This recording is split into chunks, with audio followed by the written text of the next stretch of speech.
Today in our 2016 Chevrolet Traverse, we're going to be taking a look at and installing the Roadmaster FuseMaster Fuse Bypass switch for towed vehicles, rated for 30 to 50 amp FMX fuse, part number RM76513. We will be installing this in conjunction with the Roadmaster FuseMaster Fuse Bypass for 2 fuses, rated at 20 amps, part number RM76514. Here's what this fuse bypass looks like once it's installed on the vehicle. As you can see, it's tucked away here under the hood to where it's not really in the way of anything and it's not going to cause any issues. But what this does is eliminate the need to take the top of this fuse box off and then take out the fuse every single time. But rather you can just come under the hood here, flip the switch when you're ready to tow it, and then when you're done towing, you flip it back to drive and you're ready to go. And the fuse that you got to take out of here, the other issue is that sometimes they can be difficult to get out, and from time to time when you take that style fuse out a lot, eventually it might break. So this fuse bypass helps to eliminate that risk. Here's what the dual fuse bypass is going to look like inside the vehicle. And as you can see, it's tucked away nicely over here on the side of the center console. So when this seat is all the way back, it's going to be pretty well hidden over here. What's really nice about this one is that it eliminates the need to take up the floor mat and the battery cover to get underneath to pull those fuses every time. So instead you can just lean in here and flip the switch and then you're ready to tow. And when the seat's all the way back, it's pretty well hidden where you almost don't see it. Now let's show you how to install these. We're going to need to get access into this fuse box, but we're also going to need access under here. So in order to get access under this covering here, we'll need to pop up these pushpin fasteners, and you can take a flathead screwdriver to do that. You just pull the center up there, and then the body of that fastener should pop right out. And we'll just remove this whole thing. So across the front of the vehicle, there's going to be 10 of these fasteners.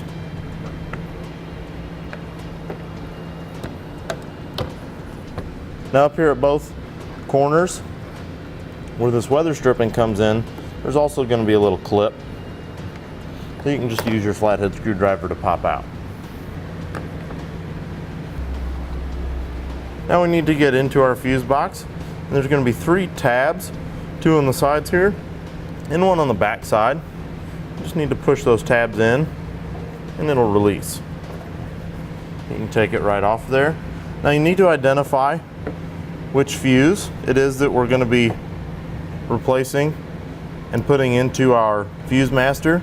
If you look on here, we'll be looking for battery 1, BATT1. It's a 50 amp fuse. And once we've located it on the inside of the lid, on the diagram, go in here, it's going to be that fuse right there. I'm going to use a pair of Channellocks in order to take that out. You can use some other type pliers too, but you just want to get a good grip on it and gently work it out of there. Now with the key in the vehicle on, we'll need to use a test light to figure out which of those 2 spades is the one that has power coming to it.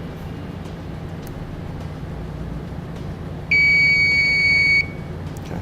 So the one with power coming to it is the one towards the rear of the vehicle. So we'll need to remember that when we begin to hook up our fuse holder. Now we're ready to begin installing the fuse bypass.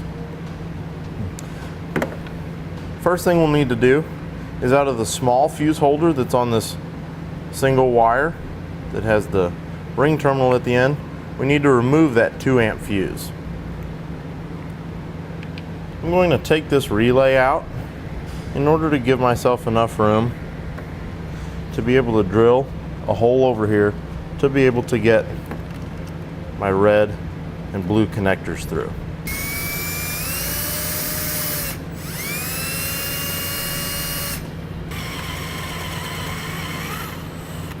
With the hole drilled out there in the side of the fuse box, I'm going to take this loom and cut it off just from this fuse holder out to the end of the connections, because this is what's going to be inside the fuse box.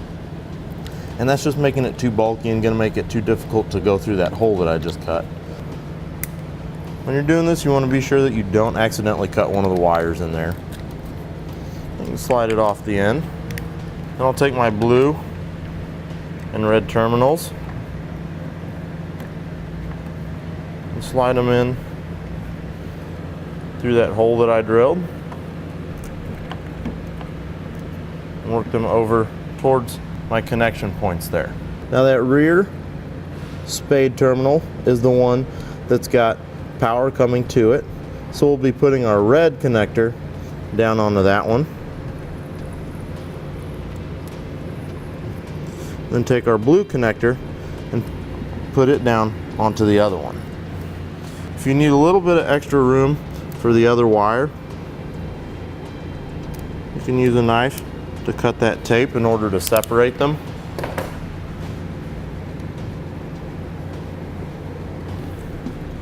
And then you can pull a little bit more wire through for that blue one to make sure that it's all the way seated down onto that terminal.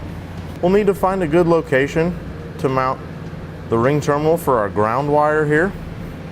Now, if at all possible, you want to try to mount it to an existing ground location. That's going to be a really good point for it. If not, it does come with a self-tapping screw, but on this one, it's got this ground terminal right here. So we'll use a 15mm socket, loosen that, take it off. I've removed the existing ring terminal in order to install a slightly larger one, and the one I'm installing is part number DW05702-1 in order for it to fit over this ground stud right there.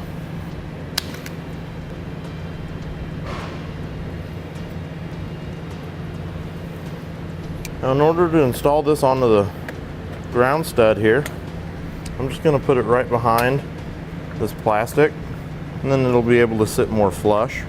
I'll tighten up that ground post.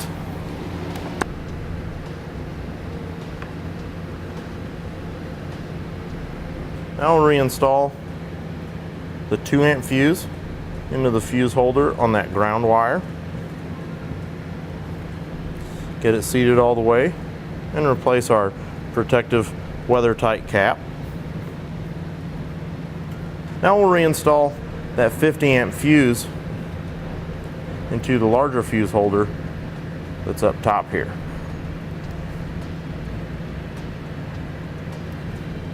So we'll get that seated all the way down, then put that weather-tight cap back on.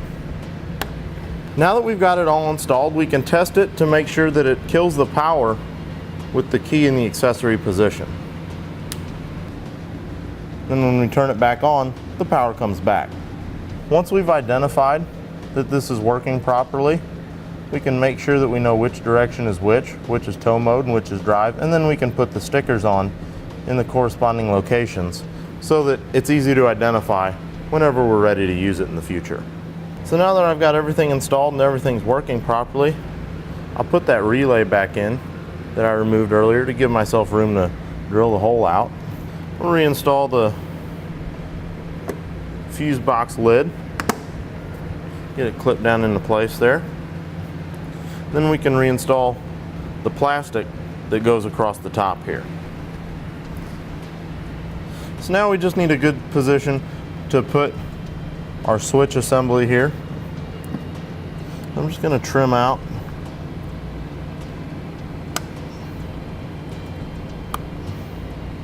some of the underside of this panel here so that it can lean right over there along the cowl.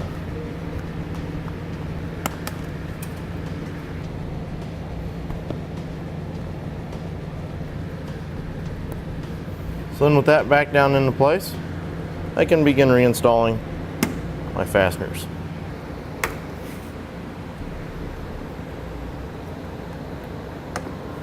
Next we'll be installing this 2-fuse bypass holder. And the fuses that we'll be installing it on are actually on top of the battery in the battery compartment. So in order to access that, you need to turn these little locks that hold the second row floor mat down. You can take that, turn it out of the way, and then the battery is under this cover right here. You need to pop the front of this cover up.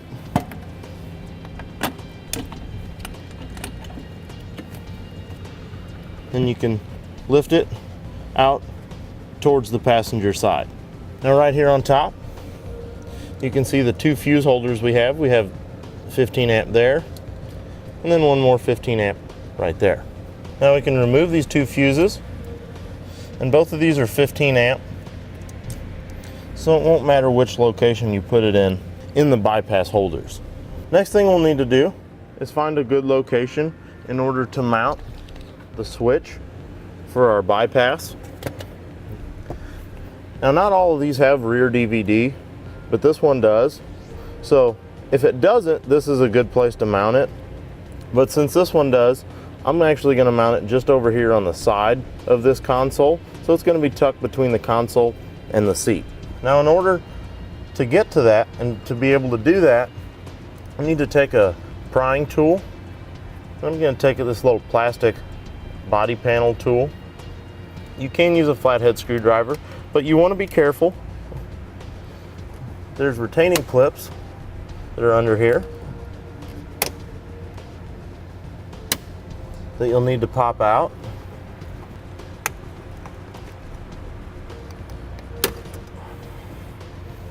Now we need to get this cover off right here. In order to do that, you can take that same tool and just gently pry in along the side. And there's more retaining clips that are the same style that are on either side. The easiest thing is just going to be to remove the connectors here. There's tabs on them that you just need to squeeze in order to remove them.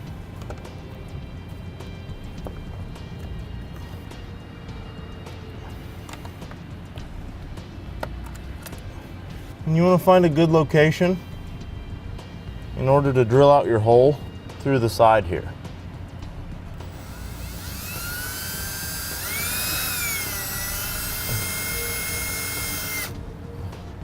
Since that plastic's a little bit thicker, I'm going to start it with a normal drill bit just as a pilot hole. Then I'll use this step drill bit in order to drill it out to the size that I need.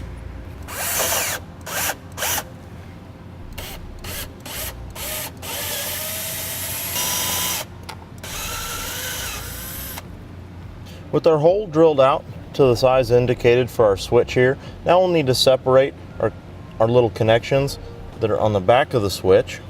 And it's a good idea to mark some of them so that you can make sure you get them in the correct location so that they match when you put them back on. And as you can see, I put a yellow mark on that one. And I did the same thing on the black one that's in the same location. So they both got yellow marks, so I know where I need to put those back at to make sure that the switch functions properly. And to pull these off, they can be pretty tough to get off, but that means that they're not going to come off easily when you've got them connected in the vehicle. But you can use a pair of needle nose pliers to get those off. So now we can put our switch into place through the hole.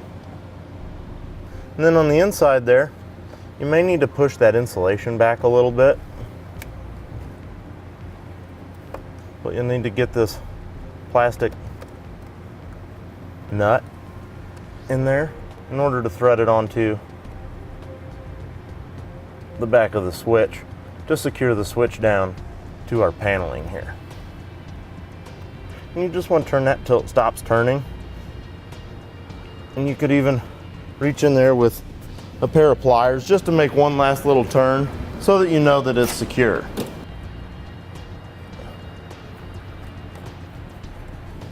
We've got our two sets of spades here. So each one of these will go down and slide into the connection points. And you want to make sure that they're fully seated down in there. And same thing for the other one. So then I'll feed these underneath the carpet.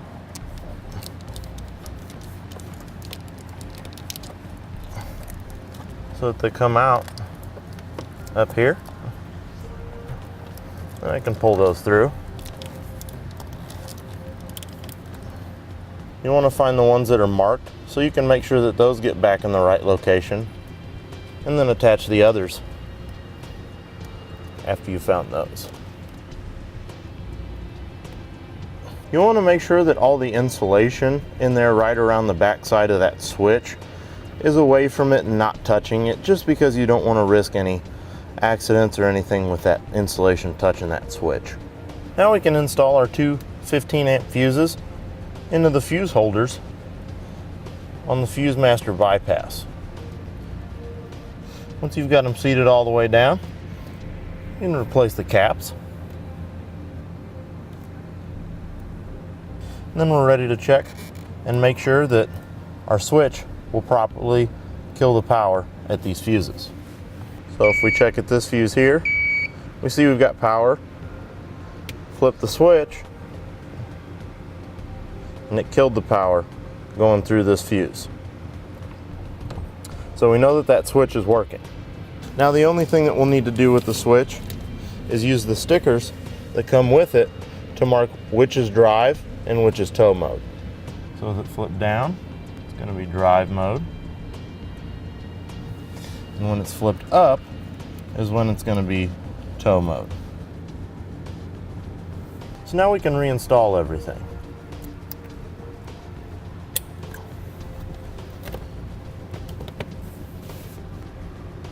Pop that back into place. And then our little bezel here. Put our battery cover back down.